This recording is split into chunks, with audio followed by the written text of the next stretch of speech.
Radio Grand Lac. Vos émissions préférées sont toutes sur Radio Grand Lac. Les Chroniques de Savoie pour découvrir l'histoire de nos territoires avec Julien sur Radio Grand Lac. Bonjour à toutes et à tous. Bonjour à toi Jean-Pierre. Pour cette émission Les Chroniques de Savoie, nous avons le plaisir d'accueillir aujourd'hui un invité de marque, Monsieur Laurent Ripart, qui est professeur d'histoire médiévale à l'Université de Savoie-Mont-Blanc. Bonjour Julien. Que j'ai le plaisir d'accueillir de temps en temps à Chalaiseau pour des conférences en lien avec l'histoire de la Savoie et bien sûr avec l'histoire médiévale. Et je peux vous dire que Laurent Ripart a un grand mérite, c'est qu'il m'a supporté pendant plusieurs semestres à l'Université de Savoie il y a maintenant entre 15 et 20 ans. Et c'est toujours un plaisir de vous accueillir. Donc merci à vous d'avoir accepté la proposition, parce qu'aujourd'hui nous allons parler d'un thème qui est très important pour nous Savoyards, qui est l'abbaye d'Hautecombe, la nécropole de la Maison de Savoie. Et bien sûr, nous n'allons pas parler seulement de cela, mais nous allons aller des origines, donc au XIIe siècle, et nous allons parler pendant 1 heure de l'histoire de l'abbaye d'Hautecombe, qui est vraiment un lieu très important pour nous Savoyards, mais même bien au-delà, puisque régulièrement dans des documentaires, on voit que la Savoie, elle est vraiment, on va dire, symbolisée par cette abbaye, qui est vraiment d'ailleurs une magnifique abbaye, et qui a une histoire vraiment très riche. Et c'est ce que nous allons voir en 3 parties lors de cette émission. Donc, merci, bienvenue, Laurent Ripart. Merci à vous. Donc, nous allons commencer un peu cet échange, puisque l'abbaye d'Hautecombe, tout le monde connaît, tout le monde, bien sûr, visualise le lieu en bord du lac du Bourget, mais quelles sont un peu les origines de cette abbaye? Pourquoi cette implantation? Et donc, j'ai dit en introduction qu'elle datait du XIIe siècle, donc bien sûr, plus de 800 ans en arrière, mais qu'est-ce qui a fait que cette abbaye soit implantée ici? Et est-ce qu'elle a toujours été ici? Voilà. Oui, alors pour raconter cette histoire, on va partir du fait qu'on est autour, on va dire, des années 1100 ou tout début du XIIe siècle. Donc c'est un moment où l'Europe occidentale est en ébullition. Il y a une sorte d'un peu de décollage de l'Europe occidentale. C'est le moment des croisades. Voilà, pour le dire comme ça, c'est-à-dire un moment où il y a un dynamisme, une force occidentale qui est en train de s'affirmer. C'est un changement dans l'histoire du monde. Voilà. D'accord. Et c'est donc dans ce contexte-là que il y a toute une ébullition, en particulier d'une jeunesse. C'est donc très dynamique, beaucoup de jeunes. Et ces jeunes, dans cette société médiévale où les dynamiques sont à la fois politiques et religieuses, ont envie de construire de nouveaux mouvements, en gros religieux. Et parmi ces nouveaux mouvements religieux, on a des moines qui ont une volonté de rompre un peu avec le monachisme traditionnel, qui était des grandes abbayes qu'on appelle bénédictines, et qui veulent fonder un monachisme un peu nouveau, un peu plus à l'écart de la société, un peu plus lié aussi aux valeurs érémitiques, aux valeurs du fait de vivre seul, de vivre en ermite, tout en restant quand même en groupe, et tout en évitant de rompre totalement avec la tradition. Donc ce sont des moines qui se différenciaient des autres par le fait, par exemple, qu'ils portaient des vêtements blancs, alors que les autres portaient des vêtements noirs, qui était la couleur traditionnelle du monachisme jusque-là, par le fait aussi qu'ils cherchaient à vivre plus à l'écart des hommes, et on a une de ces communautés qui au départ va s'implanter dans une Hautecombe, sur la montagne de Cessin, qui est au-dessus d'Aix. Nous sommes dans le diocèse de Genève. En fait, c'est les limites sud du diocèse de Genève. En gros, autour d'Aix, c'est la limite entre le diocèse de Genève et le diocèse de Grenoble. D'accord. Donc c'est une opération qui est aussi montée par des forces genevoises. Et parmi les forces genevoises qui montent cette opération, il y a l'évêque de Genève, bien sûr, mais il y a aussi un autre petit groupe de moines qui s'est déjà développé quelques années auparavant, qui s'est développé sur le site d'Au, en Haute-Savoie, AULPS, l'alpage en quelque sorte, voilà. Et là, s'est implantée une communauté autour de 1100 en fait. Et c'est sur la base de cette communauté qu'une partie des moines d'Au vont venir s'installer sur cette montagne de Cessin. D'accord. Voilà, ça va durer quelques années, peut-être 15 ans, peut-être 20 ans, on sait pas très bien en fait.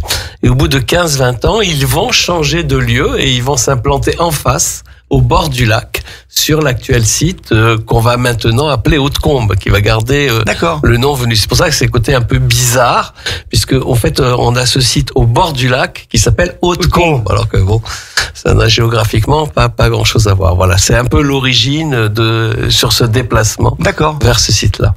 Et vous parliez des difficultés à connaître bien sûr les dates, et quelles sont les sources que nous avons sur les origines de l'abbaye d'Hautecombe, et puis après, comment on va connaître l'évolution de cette abbaye à travers, je suppose, des sources historiques, mais quelles sont-elles ? Alors malheureusement, on a relativement peu de sources. Il y avait autrefois des archives très importantes à Hautecombe qu'on connaît assez bien, parce qu'on a des inventaires, en revanche, des anciennes archives qui nous montrent que le fond était très très important. Malheureusement, ce fond a disparu. On ne sait pas très très bien comment. D'ailleurs, sans doute dès le milieu du XVIIIe siècle, le fond a commencé à être un peu en difficulté. Et puis bon, s'est totalement évaporé. Peut-être dans le contexte de la Révolution, peut-être aussi un peu avant. Bon, en fait, on ignore comment ces archives ont disparu. Alors, il nous en reste en fait juste des petits fragments, parce que certaines chartes, par exemple les toutes premières, qui a attiré l'attention, par exemple, des grands abbés du XVIe, XVIIe siècle, ont été copiées. Donc très souvent, on a des copies, on a aussi quelques actes originaux qui nous sont parvenus, mais on a une documentation qui est globalement très faible, en fait, pour cette abbaye. D'accord, mais on arrive quand même à retracer l'histoire des abbés successifs qui se sont succédés. On arrive à connaître cette histoire. On connaît tout. Alors, on connaît pas tout, mais on connaît toute la liste des abbés, par exemple. Et puis, comme elle a des relations très très fortes avec les comtes de Savoie, on va aussi, à travers en gros les fonds des comtes de Savoie, arriver à savoir beaucoup de choses aussi cette abbaye. Donc il y a des choses qu'on connaît pas bien, mais il y a quand même beaucoup de choses qu'on connaît. On est capable, par exemple, d'identifier tout le domaine de l'abbaye. On est capable aussi d'avoir une idée de son évolution architecturale. On sait beaucoup de choses aussi sur ce qui s'y passait en termes de rituels de funérailles des comtes de Savoie qui étaient inhumés dedans. Donc on sait quand même beaucoup de choses. Et l'aspect actuel de l'abbaye, bien sûr, rien à voir avec celui qui l'était à l'origine. Est-ce qu'il reste actuellement des monuments qui sont là depuis le début, où il ne reste quasiment rien? On peut dire quasiment rien. Alors, d'une certaine manière, c'est un peu le cas toujours, parce que quand on voit une abbaye, on vous dit cette abbaye date du XIe siècle. Bon, en fait, on imagine que depuis le XIe siècle, si on avait vraiment laissé les choses telles qu'elles étaient au XIe siècle, forcément, il resterait plus grand-chose, puisque toute génération refait en permanence les choses. Donc un bâtiment a toujours une histoire très complexe.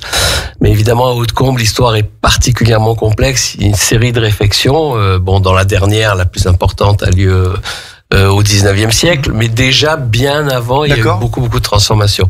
Alors il reste quand même des choses du Moyen-Âge assez importantes. Il reste ce qu'on appelle la grange d'Imières, par exemple, qui est, quand vous allez vous promener autour du port, vous avez une grange qui probablement date du XIIIe siècle, qui servait en fait à ce que les marchandises qui arrivaient par voie maritime du lac soient conservées par la suite pour la nourriture des moines. Il reste aussi des bâtiments, on va dire, annexes. Je pense par exemple à l'ancien palais, en fait, ou château, comme vous voulez, plutôt palais, je dirais, des comtes de Savoie, qui date d'environ 1300, qu'on reconnaît peu parce que en fait c'est devenu une ferme plus tard. Donc, mais quand on regarde attentivement, on voit que c'est un ancien château, en fait, qui est légèrement au nord de l'abbaye. Et puis dans l'abbaye elle-même, il reste des petites choses.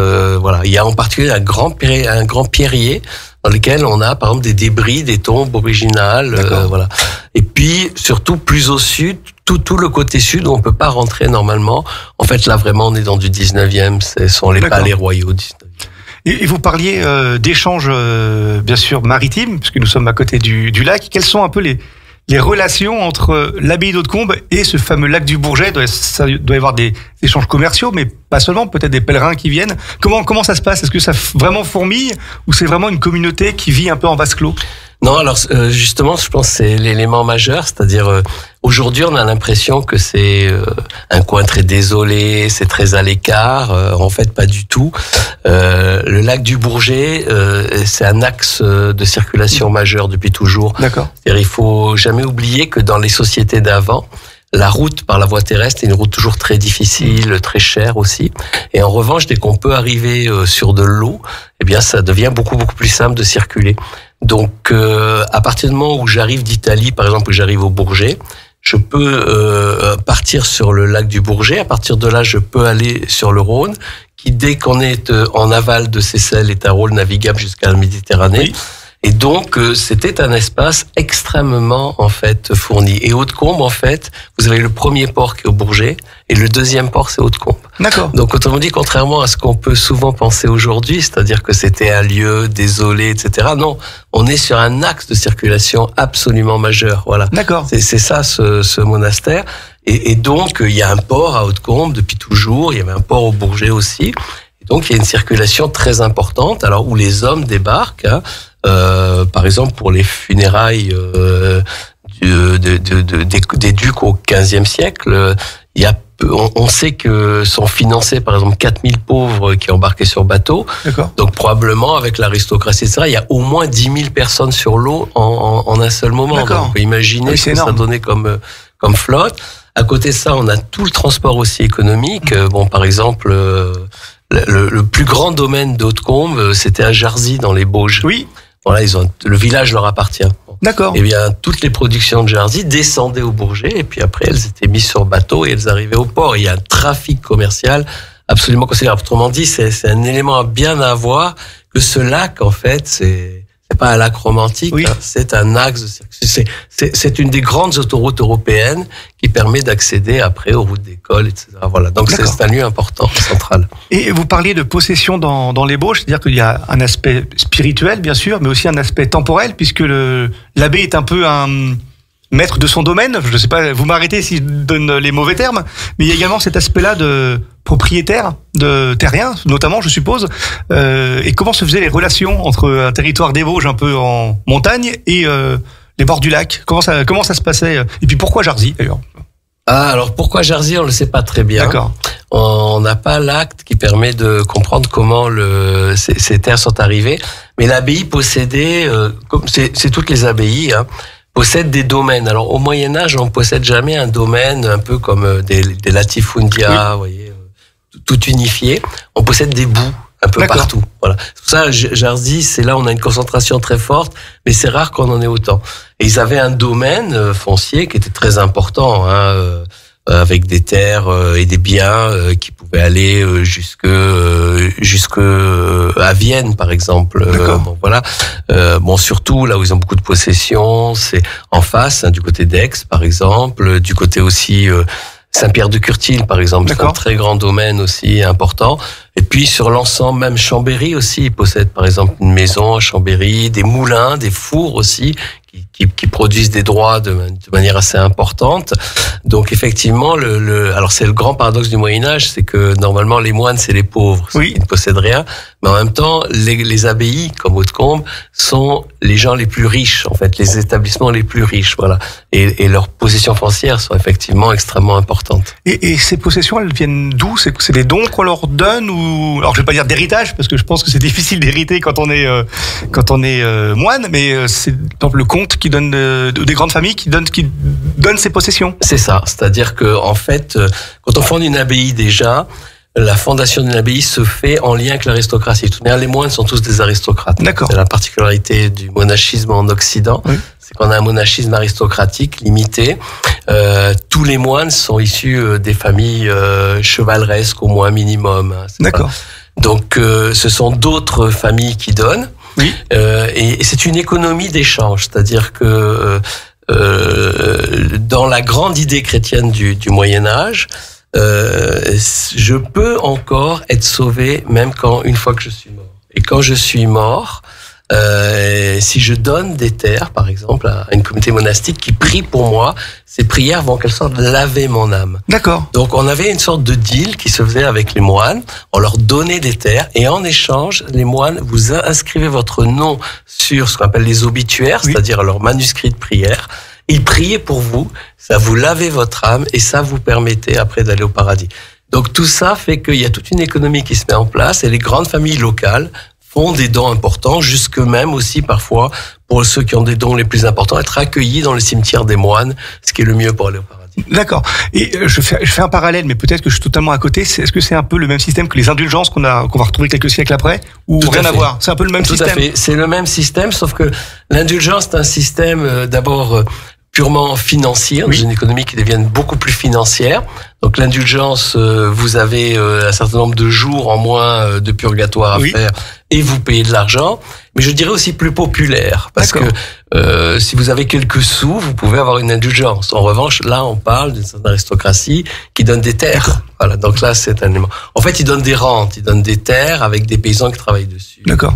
Et donc en fait, ces terres, elles sont exploitées, puis ensuite sont un peu des marchands, je suppose, parce qu'ils ne gardent pas toute la production pour elles, elle est exportée, je suppose, vendue. Donc on se retrouve dans une vraie économie, je vais pas dire parallèle, mais c'est un peu ça. On est plus que dans d'autarcie. Ce sont vraiment presque des marchands.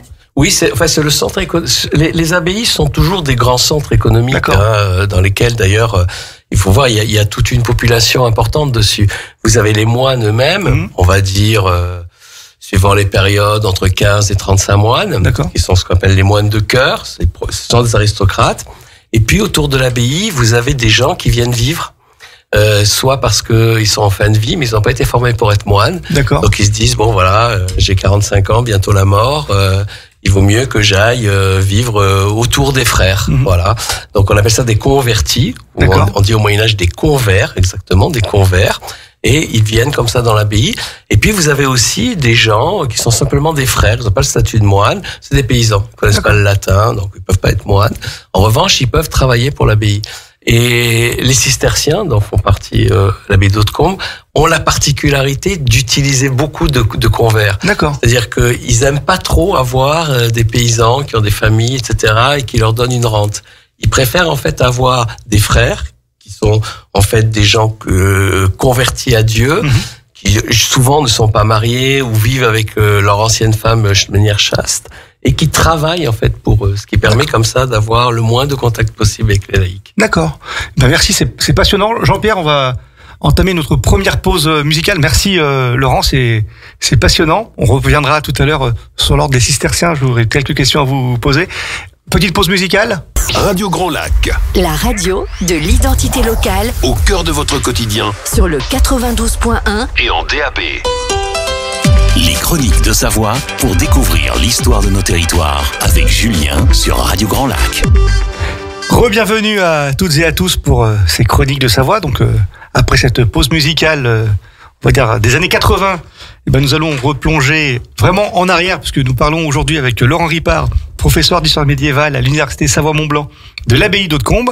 Et avant la pause, vous parliez de l'ordre des cisterciens. Alors je crois qu'on est dans... l'ordre, c'est un ordre régulier, c'est ça qui suit une règle. Vous allez m'expliquer ça beaucoup mieux que moi. Et pourquoi les cisterciens et qu'est-ce que l'ordre des cisterciens? Quelle est la différence avec l'ordre des bénédictins, des franciscains? Enfin, pourquoi des cisterciens à Hautecombe? D'accord. Alors, à la base, d'ailleurs, ils n'étaient pas cisterciens. Ils étaient sans rattachement. Et ils se sont rattachés aux cisterciens sans doute autour d'an 130, c'est-à-dire en gros à la deuxième génération. La première sans D'accord. doute l'est pas. Au moment d'ailleurs où les moines d'eau, à peu près au même moment, Oui. se rattachent aussi à l'ordre cistercien. L'ordre cistercien, bon, c'est un ordre qui va se constituer autour de Cîteaux. Oui. Surtout pour une raison, c'est que au début 12e, il a une très très grande personnalité, un peu à la tête d'un groupe d'abbayes bourguignonnes qui s'appelle Bernard, Saint-Bernard de D'accord. Clairvaux aujourd'hui. Et cette très grande personnalité, parce que le Moyen-Âge est fait comme ça, c'est une période très religieuse, donc il est fait de personnalités charismatiques, qui sont des grandes stars, qui D'accord. arrivent, qui ont une parole qui porte très très fortement, va un peu agréger autour de lui des abbayes. Et en fait, c'est un peu là où va se créer, ce qui n'existait pas avant d'ailleurs, en fait, des ordres. D'accord. C'est-à-dire que, alors on les organise comme dans la société féodale, où chacun a un père, un fils. Donc chaque abbaye de cet ordre cistercien va avoir une abbaye mère. D'accord. Qui va remonter comme ça jusqu'à par exemple l'abbaye de Clairvaux ou l'abbaye de Cîteaux, enfin les D'accord. grandes abbayes bourguignonnes dont je parlais tout à l'heure, et qui va l'organiser de manière très hiérarchique en fait. Et l'abbé de Cîteaux envoyait chaque année des gens pour contrôler que les D'accord. choses se faisaient. Alors, où est la différence avec les bénédictins? C'est que à l'origine, tous les moines occidentaux étaient bénédictins. Ça, c'est Charlemagne qui l'a en gros inventé. Okay. Charlemagne a obligé tous les moines à vivre sous ce qu'on appelle la règle de Saint-Benoît. Alors, la règle de Saint-Benoît, c'est une règle qu'on attribue à un moine qui vivait au Mont Cassin, dans l'Italie, au VIe siècle. D'accord. Alors, on peut d'ailleurs beaucoup discuter de savoir si c'est vraiment la règle de Saint-Benoît qu'on a. Moi, je fais partie des historiens qui pensent qu'en fait, c'est une règle qu'on a attribuée à Saint-Benoît un siècle plus tard. D'accord. Mais tout se discute. Mais c'est devenu la règle majeure, parce que c'était la règle, en fait, qui était dominante en Italie, en particulier à Rome. Donc, pour tout le monde, c'était la règle qu'il fallait suivre. Donc, tous ces moines-là, on les appelle les bénédictins. Mais en fait, il n'y a pas d'ordre bénédictin au sens où il y a un ordre cistercien. Voilà. C'est une chose nouvelle que l'ordre qui se met en place comme ça, autour de Saint-Bernard, qui comme ça agrège des communautés, ces communautés de moines blancs qui rentrent massivement dans l'ordre. Alors ils ont de la concurrence parce qu'à l'époque il y en a d'autres qui sont aussi des grands leaders charismatiques. Je pense à un autre qui s'appelle par exemple Bruno de Cologne, qui est aussi un grand leader charismatique qui lui fonde aussi des communautés. C'est le fondateur de ce qu'on appelle la Grande Chartreuse et c'est exactement la même logique. Alors après ils ont un système un peu différent, c'est que les cisterciens, à la différence par exemple des Chartreux, sont des moines à la fois nouveaux, à la fois en rupture un peu avec les grandes abbayes traditionnelles, mais qui restent très fidèles à la règle de Saint-Benoît. C'est-à-dire que quand vous êtes vraiment un cistercien, en fait, vous devez vivre selon, à la lettre, la règle de Saint-Benoît. D'accord. Et vous parliez de Bourgogne, est-ce qu'il y a un lien, alors je peux me tromper, avec l'abbaye de Cluny ou pas du tout ? C'est plutôt le contre-modèle. C'est-à-dire l'abbaye de Cluny, c'est vraiment les grandes abbayes bénédictines du Haut-Moyen-Âge.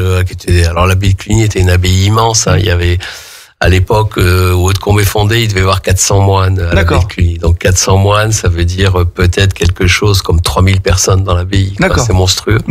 Et qui avait des liens extrêmement forts avec le monde laïque. En fait. Oui, d'accord. Et c'est en rupture avec ça que se sont créés ces... Okay. Et tout à l'heure, avant la pause musicale, vous parliez d'inhumation à Hautecombe, puisqu'on sait que c'est la nécropole de la maison de Savoie. Comment se passait... alors, pourquoi les comtes sont inhumés à Hautecombe et comment se passaient ces inhumations? Parce que vous parliez de pauvres qui venaient en masse sur le lac du Bourget. Comment s'organisait alors, la mort du comte et son inhumation? Donc ça s'est mis en place au milieu du XIIIe siècle. Avant, c'est pas le cas. À partir du milieu du XIIIe siècle, tous les comtes de Savoie et toute la famille comtale va être enterrée à Hautecombe. Et ça va perdurer jusque autour de 1400. D'accord. Voilà. Donc ça a duré en gros un siècle et demi. Voilà, pendant un siècle et demi, ça va être le lieu où tous les comtes sont enterrés. Ce qu'il faut comprendre, c'est que en Savoie, le comte est un petit roi, un petit souverain, mais il n'y a pas de cérémonial du couronnement. D'accord. On n'a pas de couronnement, on n'a pas de cérémonial d'intronisation. C'est pas codifié. Même ça n'existe pas. D'accord. Voilà, on n'a pas ce rituel. Et donc, le seul rituel qui existe pour transmettre le pouvoir, c'est l'inhumation de son père. D'accord. Voilà, donc d'où l'importance particulière des funérailles en Savoie. Voilà. D'accord. Et donc, le comte est mort, vive le comte. C'est exactement ça. Exactement ça. Le comte est mort, vive le comte. Donc il faut un moment, un lieu où on se débarrasse du comte précédent et surtout on fait surgir le comte nouveau. D'accord. Voilà. C'est ça les funérailles. Et donc c'était un rituel considérable. Donc il fallait amener le corps du comte défunt jusqu'à Hautecombe. Parfois c'était très long. On a à la fin du XIVe siècle un comte qui s'appelle Amédée VI qui est mort en Italie du Sud. Donc ils ont dû ramener le corps. Ils ont eu pour des mois et des mois. Parce qu'on fait 25 à 30 km par jour au Moyen-Âge, pas plus. En plus dans un état de conservation qui doit pas forcément être très évident. Qui n'est pas simple, même si on a quand même des techniques. En particulier, on enlève en général les intestins, on enlève le cœur, on enlève quand même un certain nombre d'éléments pour que le corps soit plus facile à transporter. Donc on les amenait jusqu'au Bourget, voilà. Et puis au Bourget, après il se déroulait la journée des funérailles, donc on mettait le corps sur un bateau. Donc je vous disais, il y avait peut-être, on pense, autour au moins de 10 à 15 000 personnes, peut-être. Vraisemblablement, c'est cet ordre-là, peut-être même plus, qui à ce moment-là prenait le bateau au Bourget. Donc, on peut imaginer le lac rempli de bateaux, voilà. tout ça arrivait à Hautecombe. Donc à Hautecombe, alors là, on a des comptabilités qui nous permettent de savoir exactement comment les choses se passaient. Donc tout était paré à la fois des couleurs de Savoie et des croix de Savoie partout, mais aussi de tentures noires, parce que c'est un moment de deuil. Donc le corps était enterré avec tout un rituel qu'on connaît bien, qui se dominait d'ailleurs avec des chevaux qui rentraient dans l'église. D'accord. Aujourd'hui, on n'a pas idée, mais les chevaux rentraient dans l'église. Donc les chevaux entraient, donc il y avait peut-être 15 000, 20 000 personnes présentes au moins. Les chevaux entraient dans l'église et rendaient les armes en fait du comte mort. D'accord. Tout d'abord, c'était le premier rituel, sauf l'épée. Puisque l'idée, c'était que l'épée, c'est le pouvoir, et le pouvoir, justement, ne meurt jamais. D'accord. Et l'épée restait toujours tendue jusqu'à l'autel. Puis après, on a amené le comte, donc à partir du XIVe siècle, on a fait une petite chapelle où tous les comtes étaient enterrés, ce qu'on appelle la chapelle des princes. D'accord. Qui est en fait la chapelle qui est la plus au nord-est de l'abbaye. D'accord. Voilà, et donc ils étaient tous enterrés à cet endroit-là. Et là, à ce moment-là, on enterrait le comte défunt, on proclamait le nouveau comte, et à ce moment-là, le comte recevait toutes les prestations de serment de l'aristocratie. D'accord. Et donc on a encore les documents, donc on a les documents tous les aristocrates qui venaient signer en gros leurs nouvelles prestations d'hommage et tous les biens qui tenaient du comte qui étaient faits à ce moment-là. D'accord. Et quand vous dites qu'ils étaient enterrés dans l'abbaye, c'est qu'il y a une crypte certainement sous l'abbaye où il y avait un cimetière Alors ça, c'est une chose qu'on connaît pas parfaitement. Jusqu'au milieu du XIIIe siècle, ils étaient enterrés en dehors. Sauf 2-3 personnalités qui avaient D'accord. une place à l'intérieur. Mais ils étaient plutôt en dehors, dans le cimetière des moines, qui était juste à l'extérieur. Et puis donc, au milieu XIIIe, on ramasse les ossements qui étaient dans le cimetière. Dans le cimetière, voilà. On les met dans un caveau global, hein, et puis on va rajouter au fur et à mesure les tombes des nouveaux comtes. D'accord. Voilà. Mais c'est pas du tout le système qu'on a aujourd'hui quand on visite l'abbaye d'Hautecombe. Vous avez ce qu'on appelle des cénotaphes, des tombes vides. C'est ça, avec les magnifiques sculptures. Voilà. Sur le côté, tout ça date du 19e. C'est un dispositif récent. Alors vous avez l'inscription, elle est authentique. C'est-à-dire en fait, on a un document de 1342 qui nous donne l'inscription des tombes qui étaient avant la création de la chapelle des princes. Et elles ont été copiées au 19e siècle sur les écoles cénotaphes. Voilà. Mais ce ne sont pas les tombes actuelles. Elles étaient anciennes. Et vous parlez d'écriture, puisque, vous allez me dire si je me trompe ou pas, Hautecombe et les abbés ont participé un peu à l'écriture de l'histoire de la Savoie. Oui. Ou pas du tout. Enfin, c'était des historiens. Je sais que c'est pas le bon terme, mais il rédigeait l'histoire de la maison de Savoie. Oui, ça fait partie du rôle des moines, puisque donc les moines prient pour les morts. Oui. Et comme ils prient pour les morts, en fait, c'est eux qui font l'histoire des morts. D'accord. Nous, on appelle ça, il y a un mot technique en histoire du Moyen-Âge, on appelle ça la memoria. C'est le mot latin.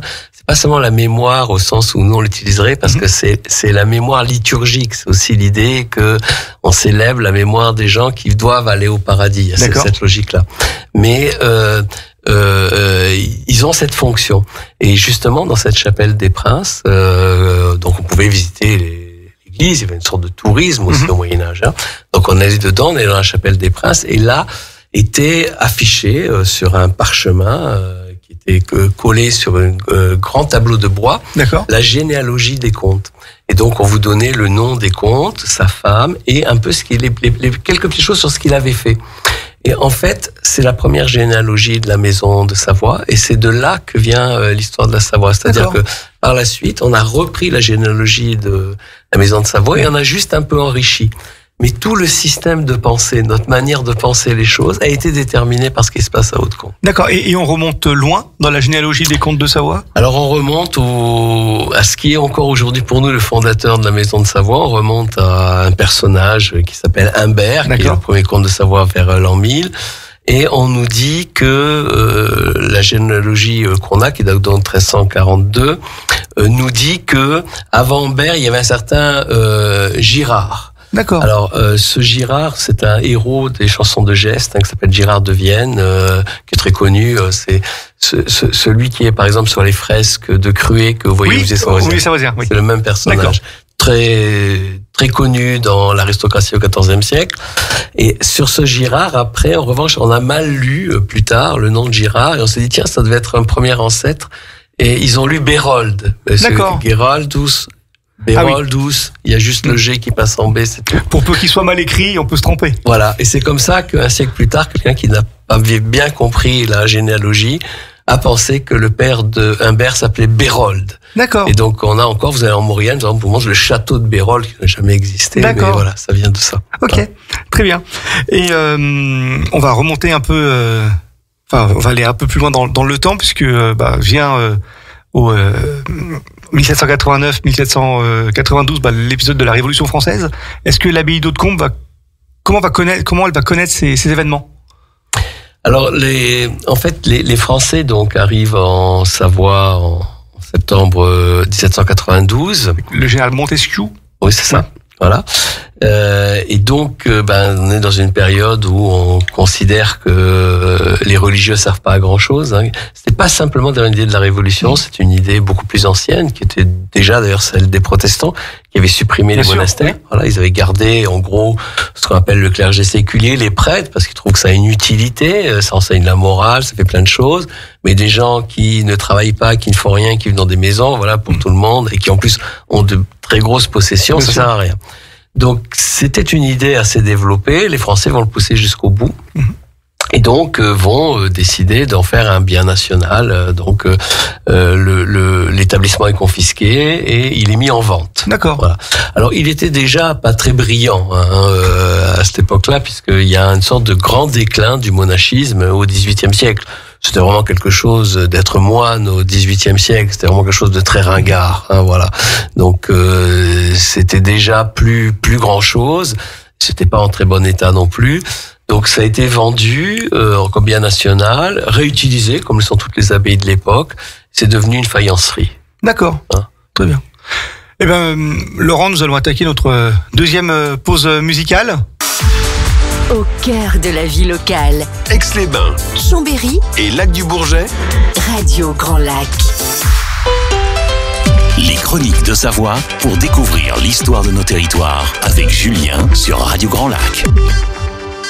Re-bienvenue pour la dernière partie des chroniques de Savoie consacrée à l'abbaye d'Hautecombe avec Laurent Ripart, que nous avons le plaisir et l'honneur. C'est la première fois que vous venez dans ce locaux, alors je suis très content que vous soyez venu et que vous ayez accepté mon invitation. L'émission est passionnante, le temps passe très vite, mais nous allons profiter de cette dernière partie pour parler un peu encore de l'abbaye d'Hautecombe et notamment du déclin de l'abbaye, puisque aujourd'hui c'est un lieu avant tout touristique, mais je suppose que le déclin a débuté pas seulement au XXIe siècle, mais bien avant. Est-ce qu'on peut en parler pour nous dire un peu l'évolution et le déclin de cette abbaye et pourquoi est-ce que c'est général au niveau de l'Europe et quelles a été un peu les explications de ce déclin? Oui, c'est-à-dire, alors il y a un déclin et un renouveau au 19e. Donc, il y a une sorte de déclin médiéval qui se fait, c'est-à-dire chaque génération, en fait, a besoin de quelque chose de neuf. Voilà. Donc, les cisterciens, c'était quelque chose de neuf au XIIe siècle, mais au XIIIe siècle, c'est déjà un peu moins neuf. Qu'on se développe, par exemple, d'autres formes religieuses, qu'on appelle les franciscains, les dominicains, qui arrivent à ce moment-là. Au XIVe siècle, ça commence à faire vieillot, et au XVe siècle, c'est franchement ringard. D'accord. Voilà. Donc, à partir de 1400, d'ailleurs, les comtes de Savoie ne se feront plus enterrer à Hautecombe, et ils vont rechercher de nouveaux lieux d'inhumation, en particulier dans les villes, puisque au XVe siècle, XVIe siècle, ce qui va dominer maintenant, c'est les villes. Et c'est beaucoup mieux quand même d'être en ville. Et ça va se terminer. Alors, il y a toute une période un peu compliquée parce que le fin 15e, début 16e, l'État savoyard est en grande difficulté, a du mal à se stabiliser. Donc, il y a beaucoup d'essais qui sont faits. Par exemple, à un moment, vraisemblablement, ils se sont dit qu'ils allaient se faire enterrer dans la Sainte-Chapelle du château de Chambéry. Voilà. Puis ça n'a pas marché.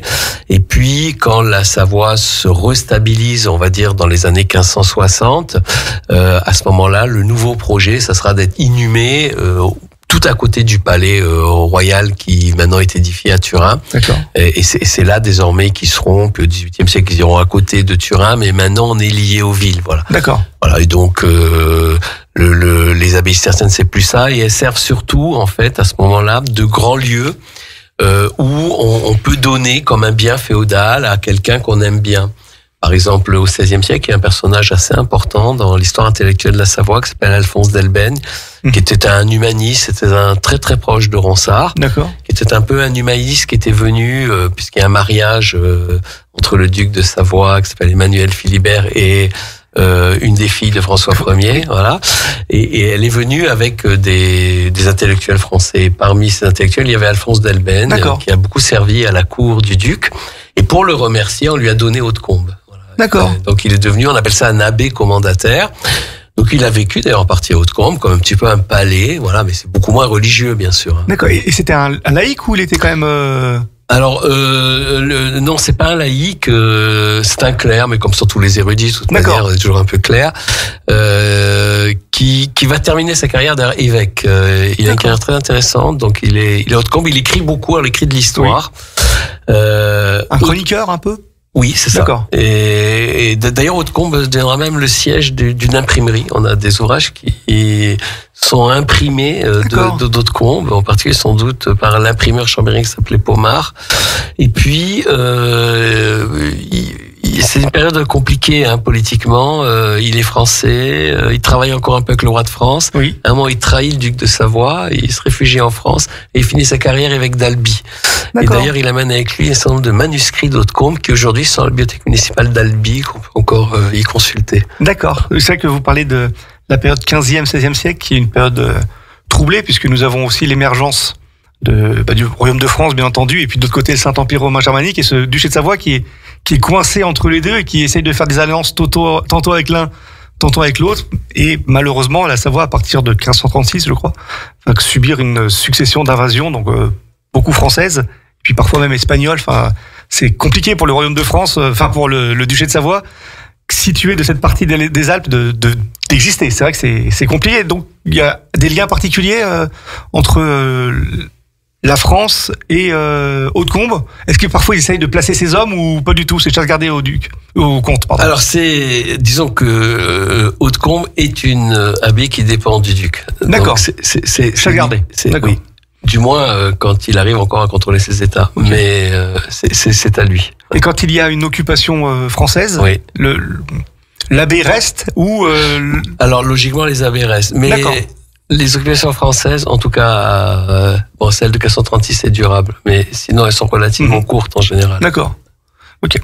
Et donc, on sait que l'abbaye d'Hautecombe est la nécropole de la Maison de Savoie, donc on a parlé de l'inhumation des comtes à Hautecombe, mais pas que, parce qu'il y a également des épouses de comtes, également des rois qui sont inhumés à Hautecombe. Comment ça se passe? Est-ce que c'est le même rituel pour une femme de comte? Est-ce qu'il y a également un rituel particulier ou c'est un peu plus anonyme du fait de la condition de la femme à l'époque? Oui, alors je dirais pas anonyme parce que c'est un vrai rituel aussi, mais c'est un rituel traditionnel, c'est-à-dire que la différence c'est que elle n'est pas comte, donc on n'a pas le rituel de transmission du pouvoir. Oui. Voilà.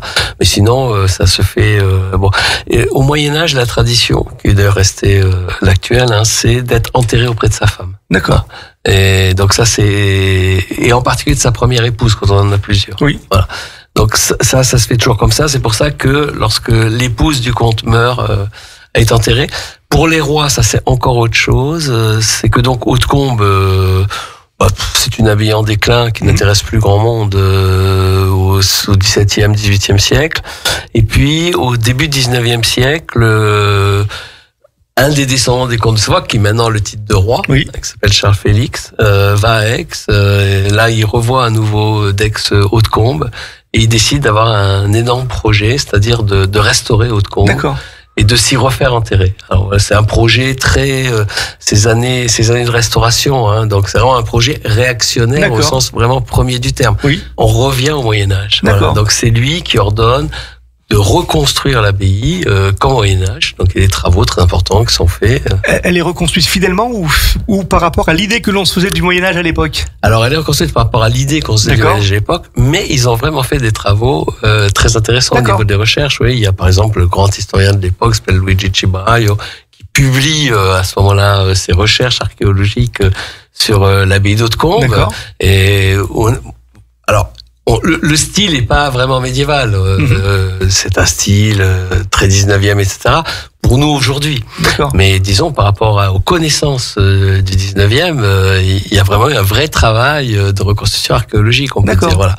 Et voilà, vous avez cette magnifique abbaye, mais vraiment 19e, hein, totalement 19e, qui est reconstruite, parce que il restait vraiment très peu de choses. Hein. L'abbaye était vraiment en ruine à l'époque. Hein. Il restait quelques pans de murs. Il reste encore, par exemple, du 15e, la chapelle. Quand vous rentrez, vous avez le tout début de l'église, en quelque sorte, hein, la chapelle d'Estavayer, qu'on appelle, et celle-là est vraiment du 15e. Et sinon, le reste avait quasiment disparu.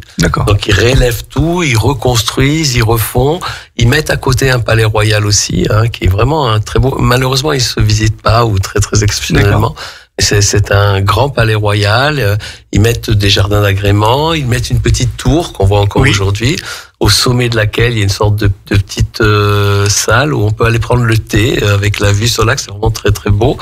Voilà, ils reconstruisent tout ça et Charles Félix et son épouse vont s'y faire enterrer en 1831. Et puis elle va resservir à nouveau lorsque le dernier roi d'Italie, qui s'appelle Humbert II, meurt avec son épouse. Eux-mêmes seront à nouveau enterrés là-dedans. Il y a 40 ans, quoi. Voilà, et c'est la dernière fois que l'abbaye a servi à ça. D'accord. Et en parlant de sépulture, vous parliez tout à l'heure en première partie qu'il y avait des pauvres qui étaient payés, c'est ça? Oui. Parce qu'il était important d'avoir des pauvres à son enterrement, j'imagine. Oui, parce que on a cette idée que finalement le pauvre pêche moins que le riche. D'accord. Voilà, le pauvre est plus pur. Voilà, et donc avoir des pauvres qui prient pour vous, c'est toujours positif. Ça a plus de portée que si c'était un aristocrate. Voilà, c'est une vieille pratique d'ailleurs. Les grandes familles de l'Antiquité aussi prenaient des pleureuses, qu'on payait. Oui. Voilà, c'est pareil. Donc toutes les grandes familles utilisent à leurs enterrements des pauvres et qui vont prier. Donc on leur fait porter un cierge. D'accord. Et c'est toujours de bon ton d'avoir des pauvres. Alors au tout début, disons au 12, 13e siècle, on se contentait d'une vingtaine de pauvres. Oui.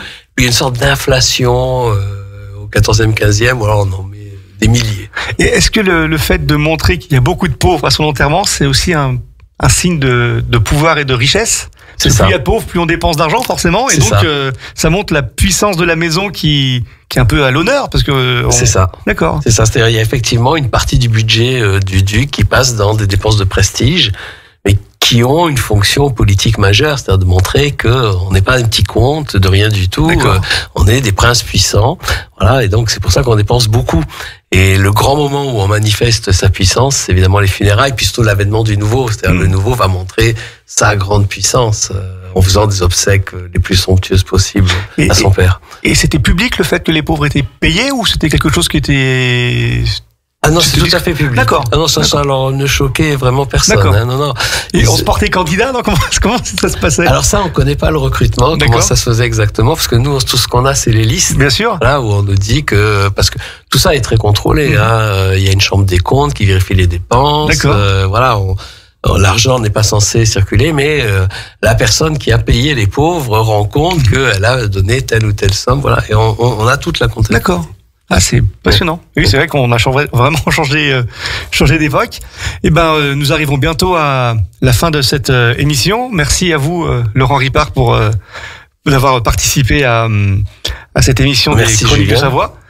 Je ne sais pas si j'aurai le plaisir de vous revoir pour une prochaine émission, puisque j'expliquerai le mois prochain que dans quelques temps on mettra une petite parenthèse à ces chroniques, mais en tout cas vous êtes le bienvenu. Merci à vous, c'était vraiment passionnant. Donc je vais faire quelques annonces. Donc le mois prochain on se retrouve le premier vendredi du mois de juin, Jean-Pierre.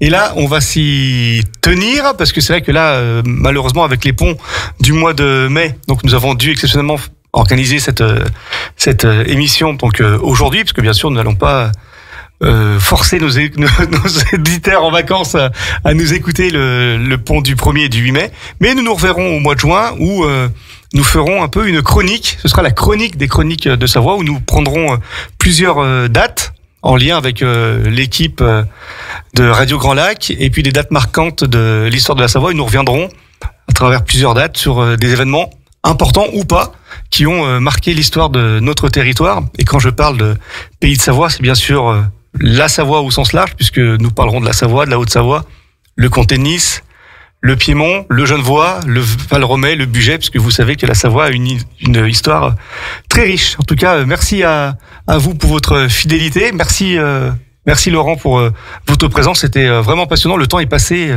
très vite. En tout cas, merci à tous. Et puis, au mois de juin, à la prochaine émission. Merci. Merci.